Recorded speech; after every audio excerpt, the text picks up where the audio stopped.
यदि आप बिहार में सरकारी शिक्षक बनने की चाहत रखते हैं, यदि बिहार पर लगे शैक्षणिक पिछड़ेपन के धब्बे को धुलना चाहते हैं, यदि बिहार के सुदूर ग्रामीण इलाकों में रह रहे गरीब किसान मजदूर के बच्चों का भविष्य संवारना चाहते हैं और आपका दुर्भाग्य रहा, आप बदकिस्मत रहें, आपके साथ दुखद घटना घटी या बीपीएससी टीआरई 1 या टीआरई 2 में किसी कारणवश आपका चयन न हो पाया या फिर भाग न ले पाएँ, तो आपको हिम्मत हारने की आवश्यकता नहीं है। आपको दृढ़ संकल्पित हो, कड़ा मेहनत करने की आवश्यकता है।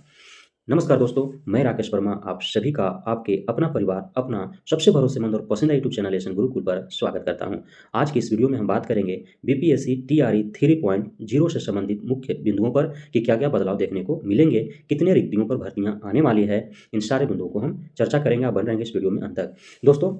बीपीएससी टीआरई 3.0 की बात करें तो सबसे बड़ा बदलाव जो देखने को मिलेगा डोमिसाइल नीति को लेकर के या फिर दूसरे राज्य के अभ्यर्थियों को बेहद ही कम रिक्तियों पर उन्हें मौका दिया जाना बहुत ज़्यादा उम्मीद है। आप देख पा रहे हैं कि शिक्षा विभाग इस बात को लेकर के चिंतित है कि बिना कोई सूचना के दूसरे राज्य के जो अभ्यर्थी शिक्षक बन करके बिहार में आ रहे हैं, वे बेहद ही कम समय में वो भाग जा रहे हैं, भगौड़ा घोषित किया जा रहा है उन्हें और आगामी किसी भी बिहार में भर्तियों में उन्हें न सम्मिलित होने का नोटिस जारी कर दिया जाएगा बाई नेम। तो ये सबसे बड़ा कारण है। दूसरा सबसे बड़ा रीज़न है कि बिहार में 2025 में बिहार विधानसभा का चुनाव है, तो चूँकि चुनावी एक मुद्दा होता है डोमिसाइल नीति कि हम बिहार के ही अधिक से अधिक बेरोज़गार युवाओं को, बेरोज़गार लोगों को हम नौकरी देंगे, तो यह भी सबसे बड़ा कारण है जिसकी वजह से डोमिसाइल नीति जो है अधिक उम्मीद है कि डोमिसाइल लागू कर दिया जाए या बेहद ही कम रिक्तियों पर दूसरे राज्य को बहाल किया जाए। हालाँकि शिक्षक के रूप में दूसरे राज्य को बहाल करना, वो भी कक्षा प्रथम से 8वीं तक में यह एनसीएफ 2005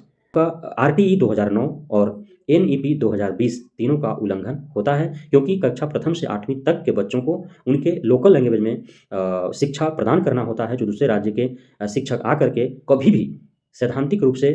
यदि सरकार या संविधान मान भी ले तो व्यावहारिक रूप में संभव ही नहीं है कि दूसरे राज्य के शिक्षक आकर के और बिहार में, क्योंकि भारत एक ऐसा देश है जहाँ पे कोस-कोस पर पानी बदले और 3 कोस पर वाणी एक कहावत चरितार्थ है। तो यहाँ लोकल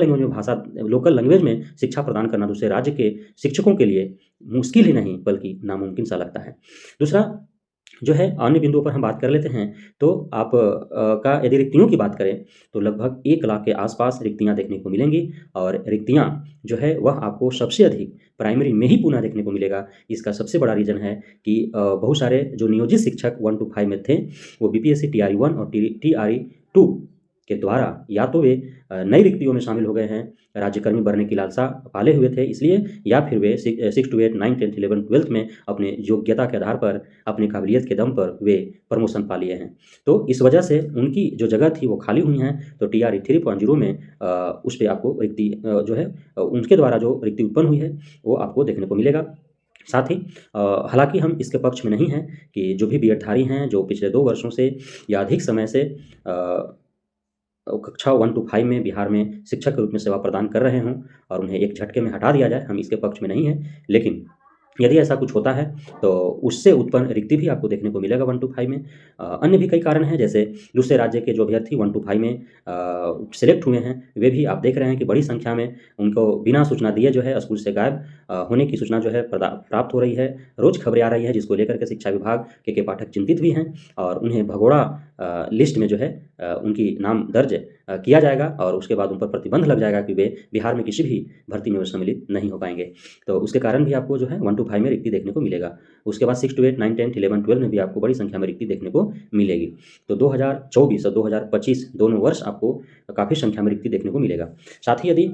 कंपटीशन का बात कर लिया जाए तो चूँकि नियोजित शिक्षकों को राज्यकर्मी का दर्जा प्रदान करने हेतु सक्षमता परीक्षा की प्रक्रिया चल रही है, तैयारी चल रही है और बीपीएससी टीआरई 3.0 से पूर्व ही सक्षमता परीक्षा हो जाएगा। तो सक्षमता परीक्षा उत्तीर्ण करके वो जो है स्वतः ही राज्यकर्मी का दर्जा प्राप्त कर लेंगे, इसलिए वो सेम ग्रेड के लिए तो नहीं ही बीपीएससी टीआरई 3.0 में सम्मिलित होंगे, खासकर 1 to 5, क्योंकि 1 to 5 में जो होंगे नियोजित शिक्षक वे सक्षमता परीक्षा से जो है वो पास करके राज्यकर्मी का दर्जा प्राप्त कर लेंगे, तो 1 to 5 में तो वे शामिल होंगे नहीं। भले ही 1 to 5 वाले 6 to 8, 9 to 10, 11, 12 में अपने योग्यता के आधार पर वो शामिल होंगे प्रमोशन पाने के उद्देश्य से, लेकिन 1 to 5 में सम्मिलित नहीं होंगे। तो कंपटीशन आपको जो है जो नियोजित शिक्षकों से बीपीएससी टीआरई 1 और टीआरई 2 में आपको जो देखने को मिला, उससे आपको छुटकारा मिलेगा। तो ये महत्वपूर्ण जो है वो बिंदु है बीपीएससी टीआरई 3.0 के लिए, और जो 3.0 में सम्मिलित होने के लिए जो लालायित हैं, जो खुद को तैयार कर रहे हैं, उनके लिए बहुत बड़ा ये अवसर है। और यदि बात कर लें हम, तो सिलेबस आप सभी को पता है। हालांकि बीपीएससी टीआरई 2.0 में विषय, क्वालिफाइंग विषय जो उसका जो अर्हता है वो शून्य कर दिया गया, और बीपीएससी टीआरई 3.0 में यह देखना होगा कि बीपीएससी आयोग क्वालिफाइंग नेचर का जो भाषा विषय का जो परीक्षा लेती है, इसमें 30 अंक में 9 अंक लाने होते हैं, उसमें वह भविष्य में क्या करती है वह देखने वाली बात होगी। हालांकि भाषा के पीछे आपको जो है बहुत ज़्यादा समय नहीं देना है, बहुत टफ क्वेश्चन नहीं होते हैं। जिनको थोड़ा भी पकड़ है, जो सीटेट की तैयारी कर रहे हैं, जो स्टेट की तैयारी किए हुए हैं, वो भाषा की परीक्षा वो दिए हैं, तो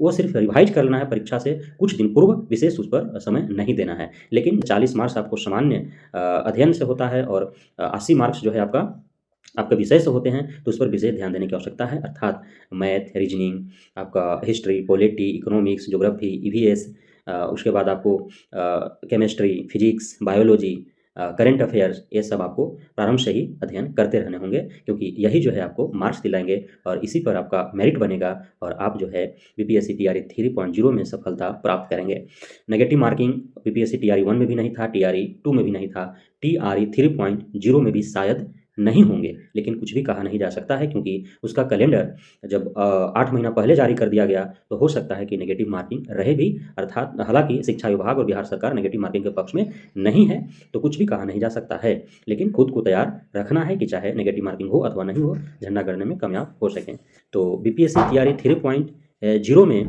आपको सिलेबस के बारे में हमने चर्चा कर ली है। उसमें अपियरिंग का सबसे बड़ा जो